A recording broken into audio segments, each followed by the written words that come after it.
আজকে আমরা আইসি আগের কানাইবাজার জিপি বর্তমান হইল ময়না জিপির 10 নম্বর ওয়ার্ড গ্রামের নাম হইল দুলকপুর। এখানেও প্রায় 100 মিটারের উপরে জায়গা ইএনডির বাঁধ ভাঙিয়া গেছে গিয়া এবং এফেক্টেড হয়েছে প্রায় অলমোস্ট 450 এখন পর্যন্ত যা খবর পাওয়া যায় 450টা পরিবার মানে জলের নিচে এবং এরা কোনো সাহারা পান না, কে কোন দিকে গেছে কোনো খবরও পাওয়া যান না। ইএনডি বা ডিপার্টমেন্টের জলসম্পদ বিভাগের এই নাকামির কারণে আজকে এই জিনিসটা দেখতে লাগে।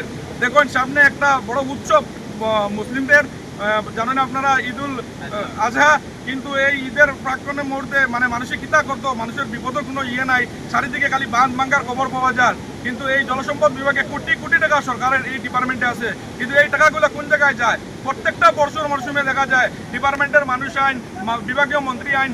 আমরা খবর পাই ফাতাকান্দি সমষ্টি তাবাদারপাড়া এদিকে জার্গি, দক্ষিণ করিমগঞ্জ ফাতাকান্দি সমষ্টি আরেক জায়গা নয়াডর এদিকে ভাঙ্গিয়া জার্গি, অলরেডি দক্ষিণ করিমগঞ্জের এই গান্দাই ব্রাহ্মণ শাসন জিপির এদিকে ভাঙ্গিয়া গেছে গিয়া, বর্তমানে দক্ষিণ করিমগঞ্জ সমষ্টির এখানে দুলকপুর গ্রাম এখানে ভাঙ্গিয়া গেছে গিয়া। এই মানুষগুলার পশু যেগুলো আছে গরু, হাঁস, মুরগি, ছাগল, মানুষগুলা ছোট ছোট বাচ্চা লইয়া কোন জায়গায় যাইতো? এখন পর্যন্ত বিভাগীয় তরফ থেকে কোনো সাহায্য আইছে না, কোনো ডিপার্টমেন্টের মানুষ এখানে হয়েছে না। অত্যন্ত দুর্ভাগ্যজনক। ভারতবর্ষ স্বাধীন হওয়ার আজকে 80 বছর হয়ে গেছে, কিন্তু এই পরিস্থিতি খালি উন্নয়ন উন্নয়ন বিকাশ হইয়া যে মুখ্যমন্ত্রী চিল্লায়, এটা বিকাশ আজকে আপনারা সামনে চিত্র তুলিয়া ধরলাম। দেখুন নদীর জল টানা 2-3 দিনের বাড়ি বৃষ্টিপাতের কারণে এইখানে লঙ্কাই নদীর জল ওভারফ্লো হইয়া নদীর বাঁধ ভাঙ্গিয়া গেছে, আর মানুষের কষ্টের কোনো সীমা নাই। আজকে আমরা এখানে পরিদর্শন করিয়া দেখিয়া গেছি যুব কংগ্রেসের পক্ষ থেকে, কিন্তু আমরা পরিদর্শন করা কিছু যাইতো হইতো না।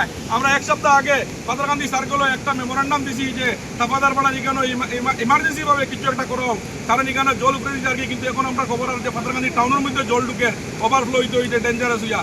কংগ্রেসই তার কোনো মেমোরান্ডাম দিলে, কোনো কিছু অভিযোগ তুললে এটা শাসক দল হোক বা ডিপার্টমেন্ট হোক কোনো গুরুত্ব দেয় না। কিন্তু আজকে বাস্তব চিত্র আপনারা সামনে দেখুন। আমরা 1 সপ্তাহ আগে মেমোরান্ডাম দিছি যে ভয়াবহ পরিস্থিতি হইব, আবহাওয়া ভালো নয়, কিন্তু আমরা কথা গুরুত্ব না দেওয়ার কারণে আজকে আপনার কাছে বাস্তব চিত্র আপনার খবর লেগে দেখুন। ফাতাকান্দি টাউনে এখন হাঁটু জল কই যার জল ঢুকে অনবরত, মানুষ টাউনের মানুষ কই যাইব, গ্রামের মানুষ কই যাইব।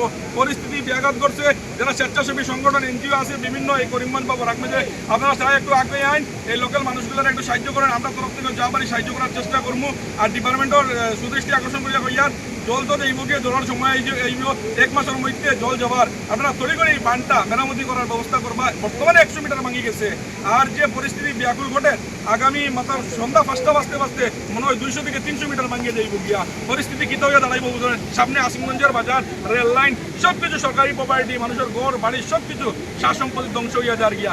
মাননীয় মন্ত্রী জলসম্পদ বিভাগের পিছিয়ে সদস্যরা একমাত্র ওনার মানে এই ঘুমন্ত মন্ত্রীর কারণে এই অবস্থা হয়েছে বলে আমি মনে করি। ধন্যবাদ।